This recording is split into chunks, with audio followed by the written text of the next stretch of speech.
Il y a des choses avec lesquelles il ne faut jamais s'amuser.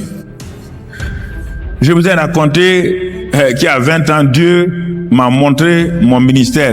Il m'a montré. Dans une vision. J'étais comme vous bouillant. Le Saint-Esprit, je faisais des grandes choses. Des gens étaient guéris partout je partais. Dieu dit, ok, s'il n'arrête pas ce monsieur-là, il va se planter. En 98, plus précisément. Dieu donne la vision. J'étais avec mes pasteurs dans le bâtiment d'église. Le premier bâtiment d'église qu'on a construit. Le ciel s'ouvre et la gloire de Dieu descend du ciel. On était assis là à une pastorale. Quand la gloire de Dieu descend, elle descend. Je regarde, la gloire de Dieu descend sur le bâtiment. Et quand la gloire descend sur le bâtiment, elle affecte tout le bâtiment. Et brusquement, je regarde dans la vision, c'est pas la nuit, une vision ouverte. Brusquement, je vois l'enduit sur le bâtiment est parti. Et là, à mon grand étonnement, je ne vois que les briques du bâtiment. Mais j'étais étonné, j'ai dit, mais le bâtiment est en ciment, mais je ne vois que des briques en terre et de la paille. Tous mes pasteurs étaient assis là, en ce temps-là. Si vous regardez 98, toute la francophonie, l'Italie, il a dit que la Belgique, la Suisse, le Canada, j'étais partout en train de l'homme de l'onction. On m'appelait l'homme de l'onction. L'homme de l'onction. Brazzaville, l'homme de l'onction. Kinshasa, l'homme de l'onction. Je mouvais par l'onction. Mais Dieu, c'était au moment où j'étais au beau fixe, au top niveau, que Dieu va me donner la leçon que j'apprenne.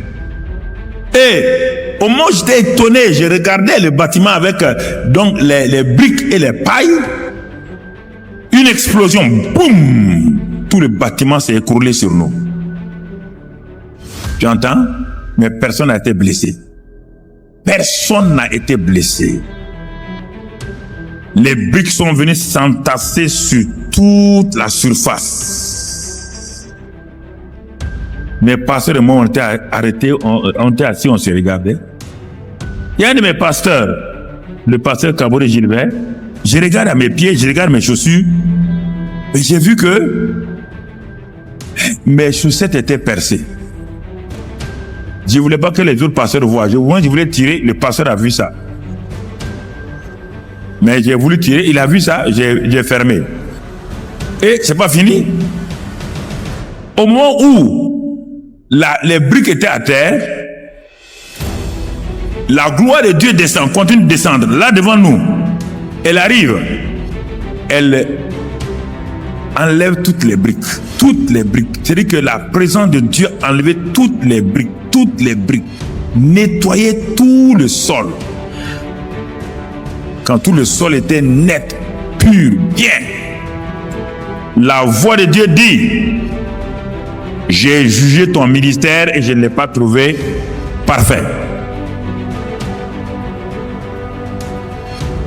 Si tu mourais aujourd'hui, tu serais sauvé sans aucune récompense. Il dit, tu n'as pas vu dans 1 Corinthiens, où je dis, je mets le feu à l'œuvre de chacun. Si quelqu'un a bâti avec la paille, il a bâti avec le chaume, il a bâti avec de l'or, des métaux précieux, son œuvre sera, tu as bâti avec quoi? Tu as bâti avec tes efforts, tu as bâti avec ton orgueil, tu as bâti, et tout le monde parle de toi partout dans la francophonie. Tu vois les chefs d'État, voilà ton œuvre. Mamadou Karambiri. Il dit, la même voix me dit, regarde maintenant. Il dit, tu vois le fondement, la fondation, le fondement, oui. Il dit, le fondement est bon, parce que c'est Jésus-Christ. Tu as bâti sur le fondement Jésus-Christ. Mais tu as fait une bonne fondation, tu as mis Jésus-Christ dans ta vie. Mais maintenant, au lieu de bâtir en suivant mes pensées, ma directive par le Saint-Esprit, tu as bâti avec les gens qui sont autour de toi. Fais ça, fais ça, fais ça. Tu as bâti. Voilà maintenant ton œuvre. Pas de récompense. Et la voix de Dieu me dit, maintenant voilà ce que je vais faire. Je vais bâtir moi-même. Je vous ai dit, je bâtis mon église. Et vous êtes des co-bâtisseurs. Je n'ai pas dit de bâtir mon église. J'ai bien dit à Pierre, Simon, je bâtirai mon église. Et je vous ai dit, vous êtes mes co-ouvriers. Mais un co-ouvrier ne peut pas être à la place de l'ouvrier principal. Écoute, ça c'est en 98. Ça fait maintenant combien d'années? 21 ans. Depuis celle-là, quand la vision est finie, mais moi-même, j'étais découragé. Il dit, ah bon? J'ai commencé un ministère en 1975.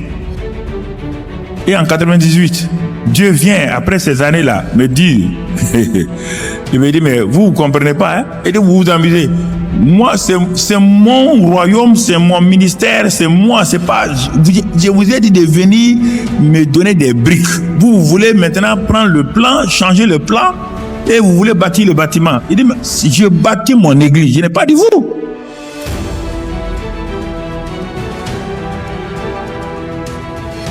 Alors, si j'étais mort en 98, je serais sauvé, mais sans rien.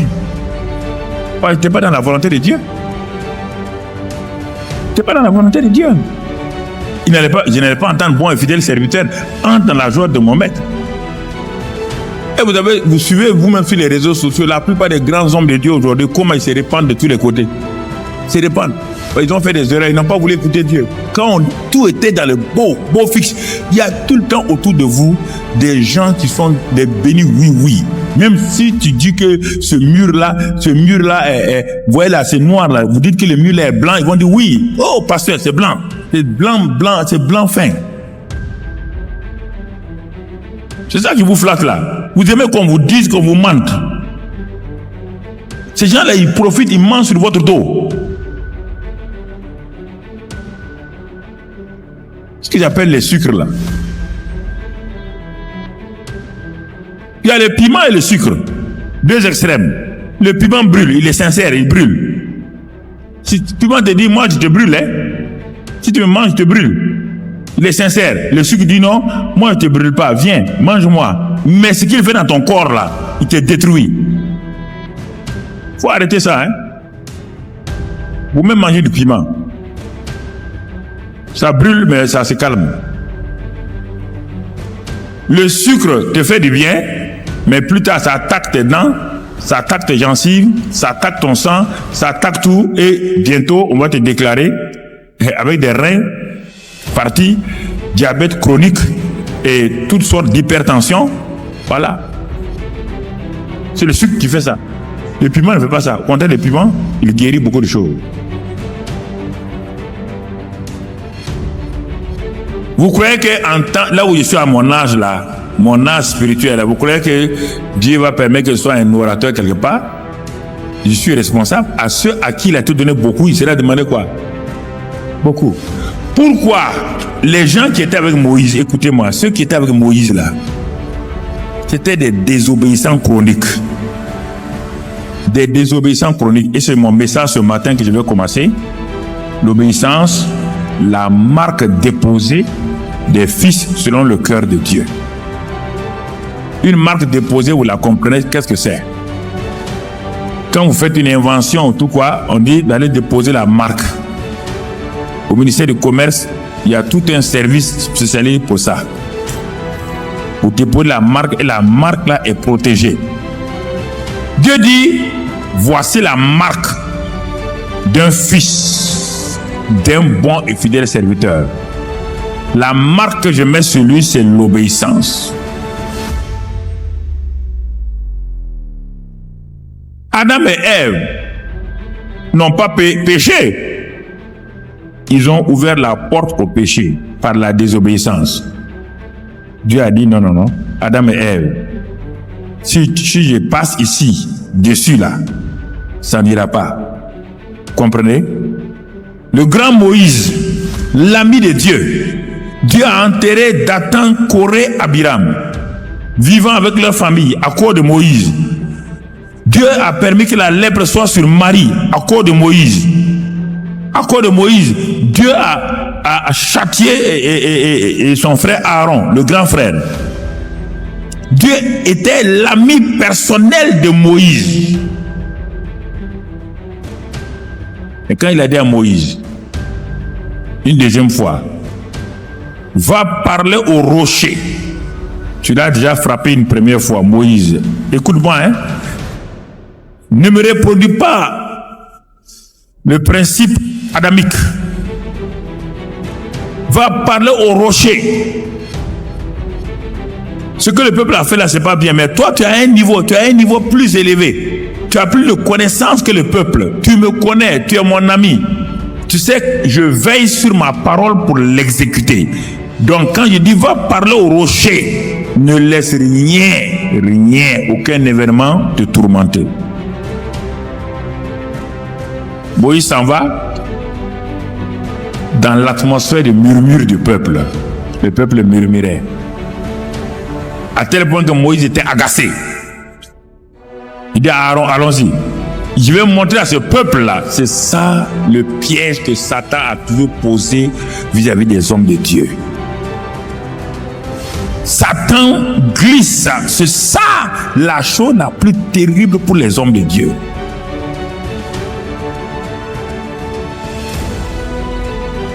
Vous entendez? Moïse dit, mais regarde ces gens-là. Ils sont... Mais ça ne va pas. Il veut te faire... Il veut que l'opinion de tes gens autour de toi te fasse dévier. Mais les gens ont murmuré. Mais tu as ton patron, ton maître qui a dit d'aller parler au rocher.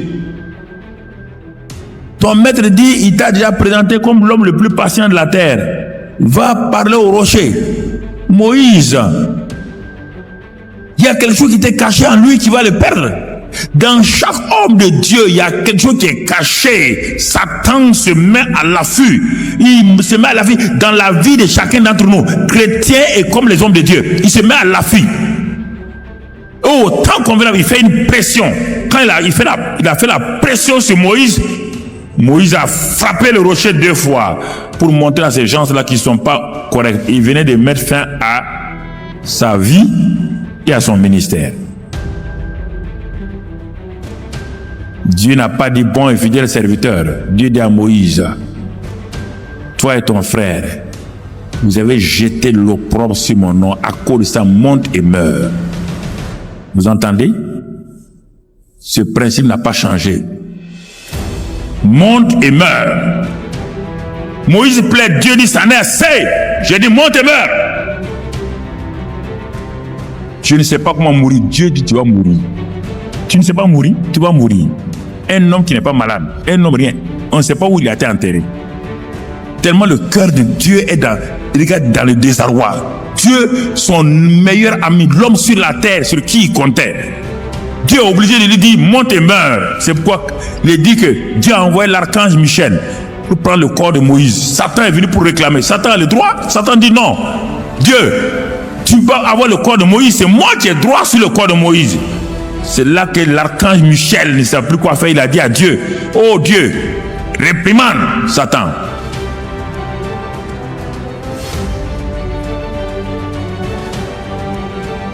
Nous sommes dans les temps de la fin et les grands clubs sont en train de se préparer à toutes choses. Ils sont en train de séduire le monde.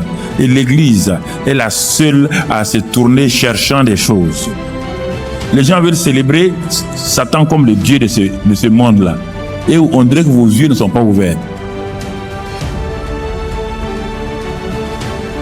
Regardons le principe de l'obéissance.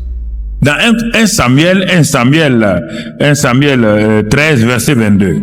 C'est un élément qui a été établi par Dieu une fois pour toutes, pour que chacun de nous comprenne. Personne ne peut échapper à ça. Dans la parole de Dieu, il y a des lois spirituelles, il y a des principes, et il y a la loi de Moïse. La loi de Moïse n'était pas permanente, mais les lois spirituelles et les principes sont toujours permanents. 1 Samuel chapitre 13, 15 du moins, 15, 22. 1 Samuel 15, 22. Samuel dit, il parle à quelqu'un, un roi, qui s'appelle Saül. L'Éternel trouve-t-il du plaisir dans les holocaustes et les sacrifices, comme dans l'obéissance à la voix de l'Éternel? Voici, l'obéissance vaut mieux que les sacrifices, et l'observation de sa parole vaut mieux que la graisse des béliers. Car la désobéissance est aussi coupable que la divination, et la résistance n'est pas moins que l'idolâtrie et les téraphimes. Les gens disent, ah, mais lui là, il fait la magie, lui il fait la sorcellerie. Dieu dit, mon ami, un désobéissant est égal à un devin. Dans quelle désobéissance tu es ce matin? Dans quelle désobéissance?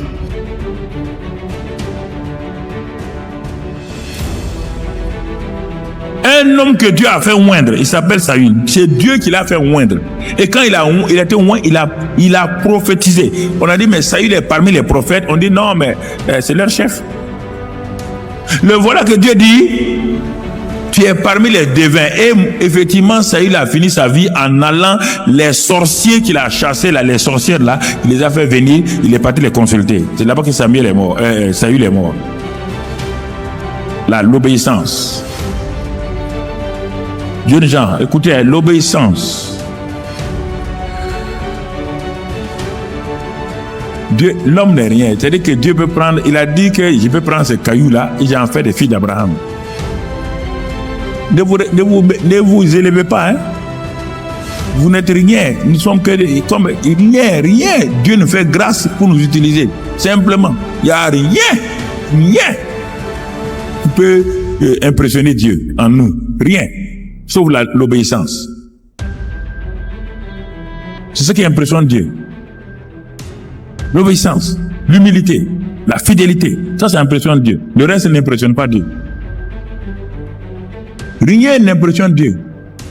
Tu vas impressionner Dieu avec quoi? Je ne sais pas. Tu vas l'impressionner avec quoi? C'est lui qui t'a créé. S'il fait, il disparaît. C'est l'obéissance qui impressionne. L'obéissance impressionne Dieu.